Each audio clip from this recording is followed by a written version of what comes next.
Di era di mana kemewahan bisa dikirim dalam satu klik dan pengalaman eksklusif bisa dibeli dengan satu gesekan kartu, kita justru hidup di zaman yang penuh kekosongan batin. Ini adalah paradoks kekayaan modern. Saat dunia memiliki segalanya, jiwa justru kehilangan arah. Banyak yang berhasil mengumpulkan harta, tapi tak tahu mengapa tetap merasa hampa. Mereka duduk di rumah mewah, tapi merasa asing terhadap diri sendiri. Mereka memiliki lemari penuh pakaian, tapi kehilangan rasa percaya diri. Mereka bepergian keliling dunia, tapi tak benar-benar hadir dimanapun. Ini bukan sekadar tentang uang. Ini tentang ilusi bahwa semakin banyak kita miliki, semakin bahagia kita akan menjadi.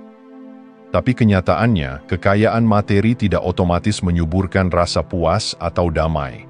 Bahkan seringkali, justru sebaliknya. Karena saat kita meletakkan rasa cukup di luar diri, kita menjadi budak pengejaran tanpa akhir. Ada satu mobil, ingin dua, sudah punya dua, ingin yang lebih langka. Ini bukan kemajuan, ini kelelahan yang dibungkus gemerlap. Kita tumbuh dalam budaya yang mempromosikan kepemilikan, bukan kedalaman. Kita diajari untuk menginginkan lebih, bukan merasakan cukup. Padahal memiliki segalanya secara fisik bukan jaminan merasa penuh. Justru banyak yang merasa kosong karena tidak tahu apa yang benar-benar mereka butuhkan untuk merasa bahagia. Paradoks ini seharusnya menggugah pertanyaan penting, untuk siapa sebenarnya semua ini? Jika hati tidak terlibat, jika kehadiran tidak ada, jika rasa syukur memudar, maka apa arti dari semua yang dikumpulkan? Mungkin, jalan menuju kekayaan sejati bukan dengan menambah, tapi dengan memahami, bukan dalam membeli, tapi dalam menyadari. Karena hanya saat kita berhenti mengejar bayangan kebahagiaan, kita bisa melihat bahwa rasa damai sejati tidak pernah pergi. Ia hanya tertutupi oleh semua hal yang tidak benar-benar kita butuhkan.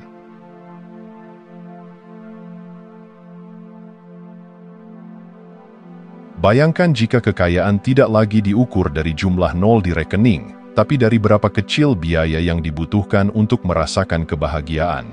Bukan hanya biaya finansial, tapi juga biaya emosional, mental, bahkan spiritual. Inilah formula baru, yaitu kebahagiaan dibagi dengan biaya. Semakin tinggi kenikmatan dan semakin rendah harganya, semakin kaya hidup itu terasa. Mari kita ambil dua contoh. Seseorang duduk di balkon rumah sederhana sambil menikmati kopi hangat dan senja. Biayanya rendah, mungkin hanya beberapa ribu rupiah, tapi kedamaian yang dirasakan bisa bertahan berjam-jam, bahkan membekas dalam ingatan. Di sisi lain, seseorang menghabiskan jutaan untuk pesta mewah yang hanya memberi kebahagiaan singkat, yang segera berganti dengan kelelahan atau kehampaan. Inilah letak kebijaksanaan formula ini. Ia mengembalikan nilai pada pengalaman, bukan harga.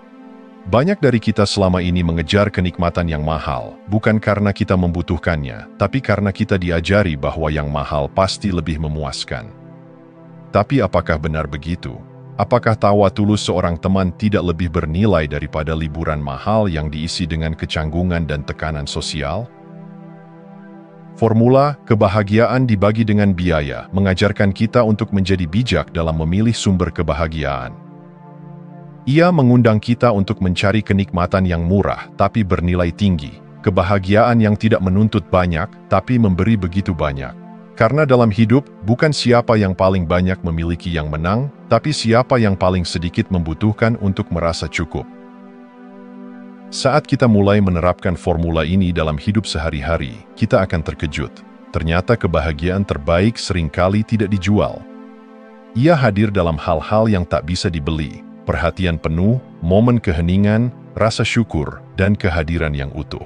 Dan ketika kita menyadarinya, kita akan merasa jauh lebih kaya daripada sebelumnya, bukan karena kita memiliki lebih, tapi karena kita membutuhkan jauh lebih sedikit.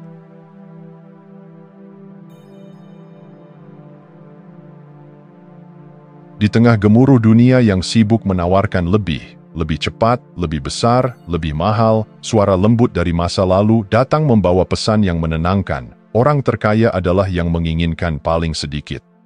Itu bukan kutipan motivasi modern, melainkan ajaran Epikurus, filsuf Yunani kuno yang paham satu hal penting, bahwa semakin sedikit yang kita butuhkan untuk bahagia, semakin sulit hidup dapat mengguncang kita.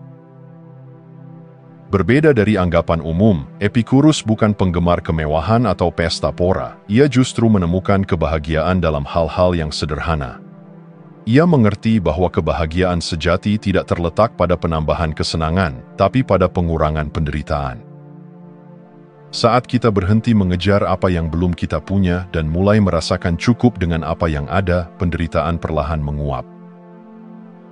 Ini bukan tentang menolak kenikmatan, melainkan membebaskan diri dari keharusan akan kenikmatan, karena di balik setiap keinginan tersembunyi potensi penderitaan. Semakin mahal dan rumit kesenangan yang kita kejar, semakin besar risiko kecewa saat ia tak tercapai. Atau bahkan saat ia tercapai, tapi tidak memberi rasa puas seperti yang dijanjikan. Epikurus mengajarkan bahwa kebahagiaan yang bertahan bukan berasal dari ekstasi sesaat, tapi dari kedamaian yang dalam. Bukan dari euforia, tapi dari kelegaan. Ia menyebut ini kesenangan statis. Kenikmatan yang tidak datang dari perburuan, tapi dari ketenangan. Ini seperti duduk diam di taman dengan angin lembut menyentuh wajah, atau makan malam sederhana bersama orang tercinta. Tak ada sorotan, tak ada panggung, hanya kehadiran yang utuh. Di dunia yang terus menanamkan bahwa kita akan bahagia jika kita lebih sukses, lebih terkenal, lebih kaya, ajaran Epikurus adalah obat penawar. Ia membalik logika modern, bukan apalagi yang bisa saya miliki, tapi apa yang bisa saya lepaskan. Karena mungkin, justru dalam keinginan yang berkurang, kita menemukan hidup yang bertambah.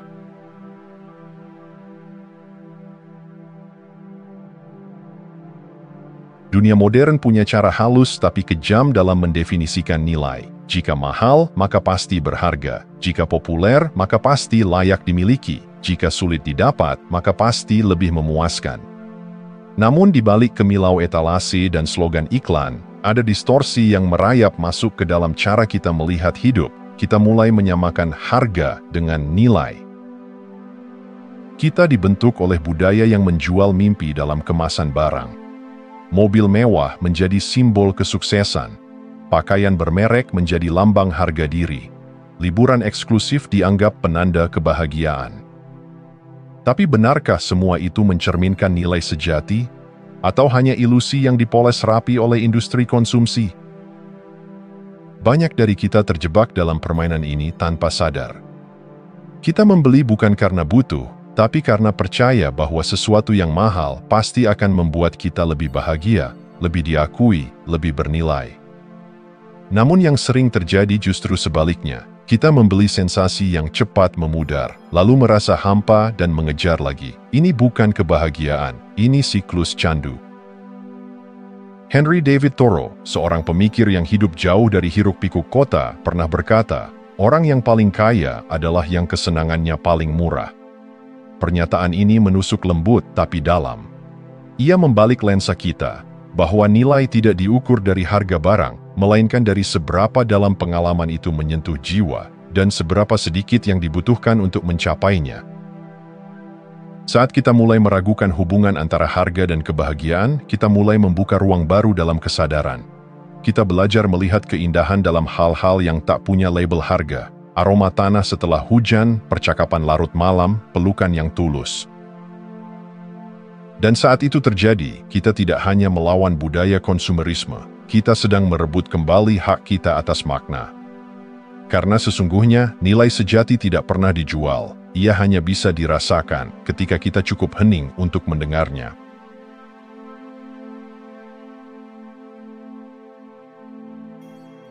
Kita hidup dalam masyarakat yang mengajarkan bahwa status adalah segalanya, bahwa pencapaian harus terlihat, bahwa pujian adalah bahan bakar motivasi, dan bahwa kegagalan harus dihindari, bukan dipelajari. Dalam keheningan batin kita, seringkali tanpa sadar, kita mengejar bukan hanya kebahagiaan, tapi validasi. Zhuangzi, filsuf Tiongkok kuno, pernah menggambarkan manusia sebagai makhluk yang dikejar dan mengejar ilusi, status, pengakuan, kesuksesan yang harus memenuhi standar orang lain. Dan yang menyedihkan adalah, kita mulai mengikat harga diri kita pada hal-hal ini. Ketika pujian datang, kita senang. Ketika diabaikan, kita goyah. Kita tidak hanya menikmati kesenangan, kita bergantung padanya. Inilah paradoksnya. Saat kenikmatan menjadi syarat kebahagiaan, kita tidak lagi bebas. Kita menjadi budak dari apa yang kita kejar. Dan semakin tinggi standar yang kita tetapkan, semakin jauh pula kebahagiaan itu terasa. Layaknya menaikkan volume suara untuk mendengar lagu yang indah, kita justru merusak harmoni. Ketergantungan ini juga membangun ambang bahagia yang makin tinggi. Dulu kita merasa puas dengan hal sederhana, kini kita butuh lebih banyak, lebih mewah, lebih langka. Dan yang menyakitkan, kebahagiaan tidak lagi lahir dari kehadiran, tapi dari perbandingan. Kita bahagia bukan karena kita cukup, tapi karena orang lain kurang. Tapi apakah ini kekayaan? Ataukah ini jerat halus yang membungkus kita dengan emas, tapi mengurung kebebasan batin kita?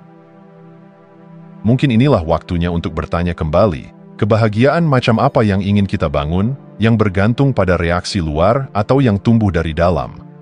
Karena status akan pudar, pujian akan hilang, dan dunia akan terus bergerak, tapi kedamaian batin tidak pernah usang. Ketika kita belajar mencintai tanpa perlu diakui, memberi tanpa harus dilihat, dan bahagia tanpa syarat eksternal, saat itulah kita benar-benar kaya. Bukan karena kita dimiliki dunia, tapi karena kita akhirnya memiliki diri kita sendiri.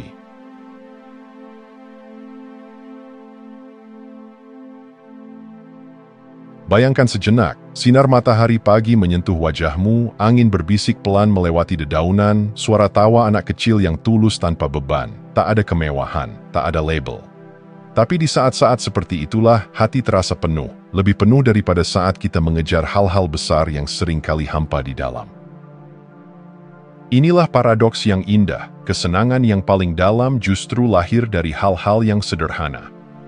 Dan yang lebih mengejutkan lagi, kesenangan itu tidak datang dari memiliki, tapi dari mengalami. Epicurus menyebut ini kesenangan statis, kenikmatan yang tidak mengejar sensasi tinggi, tapi menghadirkan ketenangan. Seperti duduk bersama seseorang yang kita cintai dalam diam, tanpa perlu kata-kata, tapi merasakan keterhubungan yang tak terlihat. Seperti mendengar lagu lama yang membawa pulang kenangan, bukan karena harganya, tapi karena maknanya. Masalahnya, dunia modern terlalu bising untuk mendengar keheningan ini. Kita dilatih untuk mencari kesenangan di luar diri, di etalase toko, di pencapaian karir, di likes media sosial. Tapi semakin kita mengejar, semakin cepat juga kesenangan itu menguap. Yang tersisa hanya lelah dan rasa ingin lebih. Kekayaan sejati tidak tinggal di rekening bank, tapi di dalam momen yang tak bisa dibeli. Ia hidup dalam kesederhanaan yang bermakna, dalam secangkir kopi hangat saat hujan turun, dalam pelukan hangat setelah hari yang panjang, dalam tawa kecil saat tak ada alasan untuk tertawa. Kita tidak butuh banyak untuk merasa cukup, kita hanya butuh kehadiran. Karena kesederhanaan bukan tentang kekurangan, tapi tentang kejernihan, tentang mengupas lapisan demi lapisan sampai yang tersisa hanyalah inti, hidup yang utuh, meski tampak kecil. Dan saat kita mulai menghargai hal-hal yang gratis, bukan karena murah, tapi karena murni, kita sedang membangun kekayaan yang tak bisa dicuri waktu.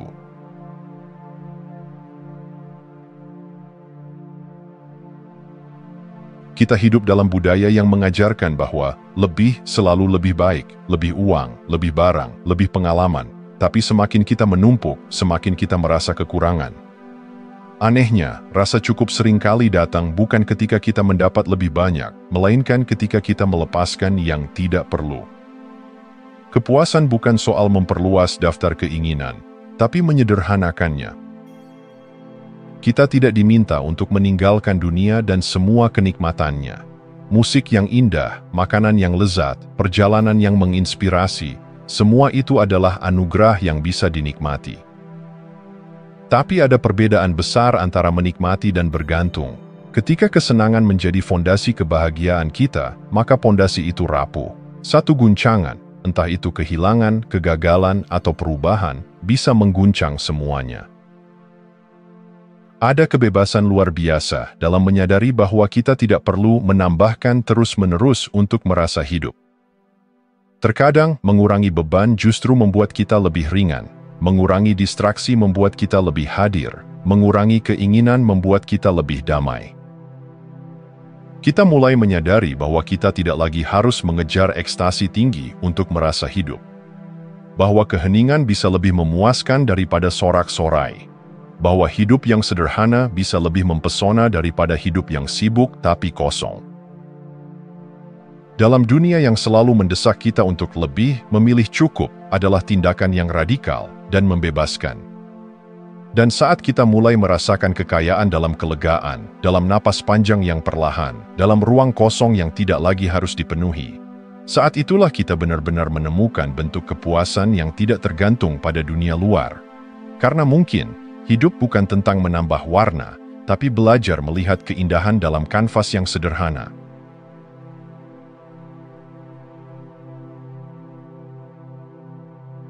Sebelum kita membeli hal berikutnya, mengejar mimpi berikutnya, atau menetapkan target baru yang terlihat mengagumkan, berhentilah sejenak.